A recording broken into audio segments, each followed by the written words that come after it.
Welcome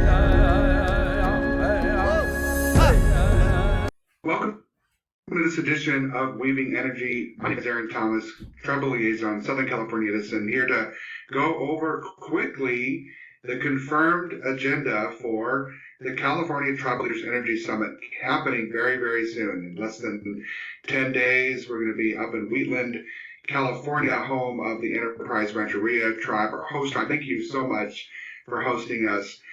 This year, again, schedule and topics are subject to change. We have our very first days all set for tribal elected leaders and delegates only. Again, and this is a great way for tribal leaders to take a break.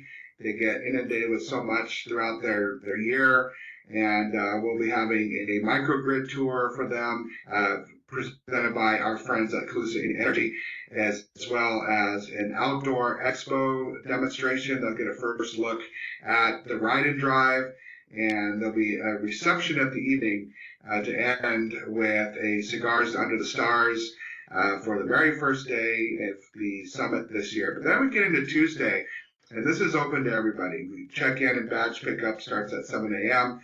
You can go right to the Hard Rock Live concession area where they do all the concessions for their big concerts. We'll be there to have your badge, and those of you that have RSVP'd. And if you haven't yet RSVP'd, please do so as soon as possible. We'll have breakfast, which is complimentary. It's free. We'll then have the outdoor expo begins with the ride and drive starting at 8 until 4 o'clock on day 2. Then we'll have, of course, our welcome from the tribal leaders, and our Masters of Ceremonies this year is Chance Lee Rush. And a great, great opportunity for you to see some cultural sharing from the tribe as we get into the agenda. We move into a safety moment because, of course, safety is Edison's number one priority. I'm sure it is for all the other IOUs as well. But we get into our first, what we call a fireside chat. And majority of these chats are designed to be conversations. They're not set to be PowerPoint decks. We're not trying to inundate you with too much data. But let's talk. Let's figure out how we can try to get tribes to help themselves with an Indian energy and their sovereign energy. Our first fireside chat comes from with Shannon Wheeler, chairman of the Nez Perce tribe, and the Nez Perce have done decades worth of energy projects. Then we have Councilmember Michael Vasquez from Pechanga, as well as Cindy Dietz, president of the Navajo Tribal Utility, and we can't wait to hear how they started their energy plan, their blueprint, and continuing to give us great information. Each of these fireside chats, what makes it different than the other regional and national tribal conferences is the fact that we have questions and answer sessions on each one of them. So you'll get a chance to get on the mic and ask your question and be able to continue to learn and share information with each other. We then get into connecting the dots for tribal energy resiliency. We've invited, these are folks from the state agencies, as well as a few other folks to be able to help with this and be able to speak on how the energy policies from the state help support tribes. We then have a break. We come back and we will have the executives from our IOUs. These are the ones that the investor-owned utilities are going to be speaking on how they lead with impact, how they're asking them how do they see the IOUs being able to support tribal energy, which we can't wait to hear from them. We then have Felicia Lucas talking about the electrifying the road ahead from CalSTART, and she'll give a brief presentation on electric vehicles. We then include and ask folks to go outside and visit the Outdoor Expo, take an electric vehicle for a spin or cool off with a snow cone. We then come back for lunch, and you can have, again, complimentary lunch and enjoy food on us. We come back from the lunch break, and we have raffle items as well. We're going to be doing a raffle throughout the Tuesday and Wednesday sessions and for really cool prizes. We have the California Climate and Energy Outlook. Again, we're going to be hearing from meteorologists and climate scientists to talk about their perspective on the future and why resiliency for tribal communities is going to be so important and why they should get into an energy resiliency plan.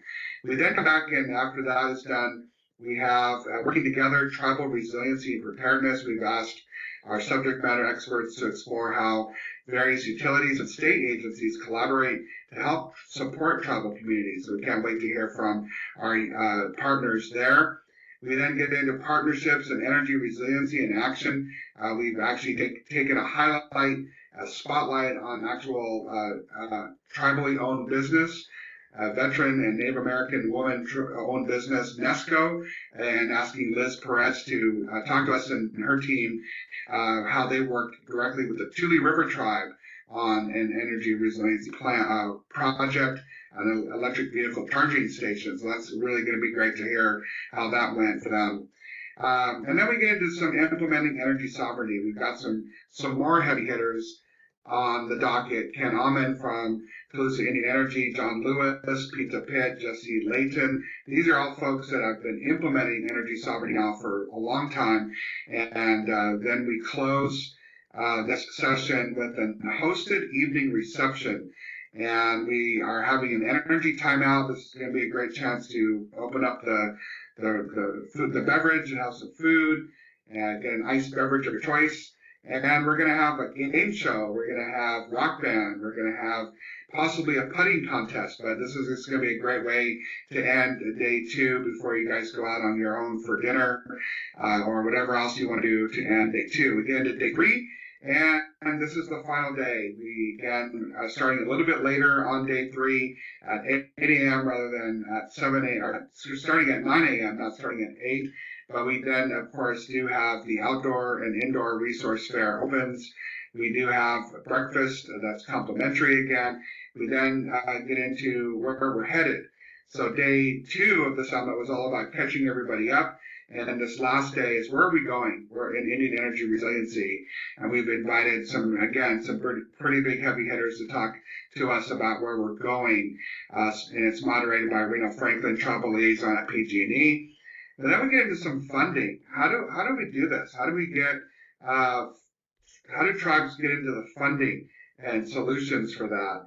That's going to be great. We talked about microgrid incentive plan. We're talking about implementing the microgrid, the battery storage, LCFS credits, light and power funds. So it's going to be a great opportunity to understand how to fund it now that we've got some changes happening on the federal level and some repeals of billions of dollars that were given to tribes for access are now taken away. So now what are tribes going to do?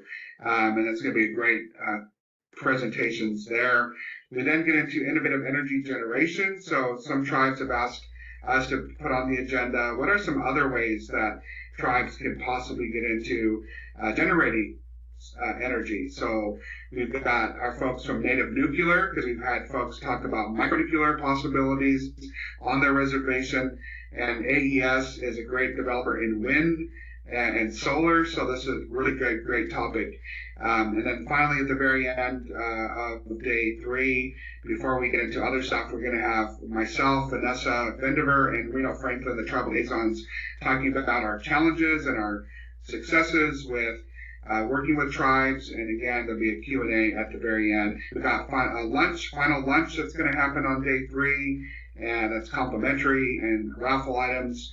And then we get in some state tribal drop-in consultation sessions. The CEC, CARB, and CPUC will be hosting a drop-in. It's not a consultation, although you can call it that. But just come in, see your representatives there if you've got questions or have some ideas that you want to share with them.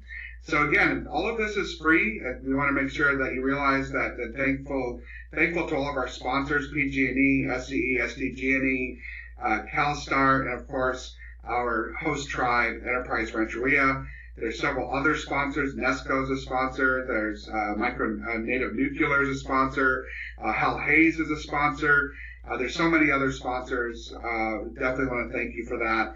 We couldn't do this without you. So, and again, we want to make this free because we want to make sure that as we go forward, anybody can go. It shouldn't be, you just have to get there, figure out how to fly there, drive there, use your electric vehicles to get there, all that good stuff. So we do invite you again to this year's California Tribal Leaders Energy Summit. We're so excited. It's 11 months in the making, And we've already got next year's tribal host. So we're not going to announce that until we get to the summit.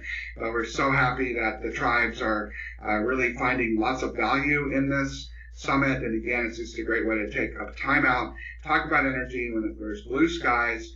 We're not worried about anything more than just getting together, having a good time, learning from each other, and meeting new friends. My name is Aaron Thomas, the Tribal Liaison, Southern California Edison, host of Weaving Energy. We'll see you up in Wheatland, California, Enterprise Rancheria Tribe, and have a great day, and please be safe.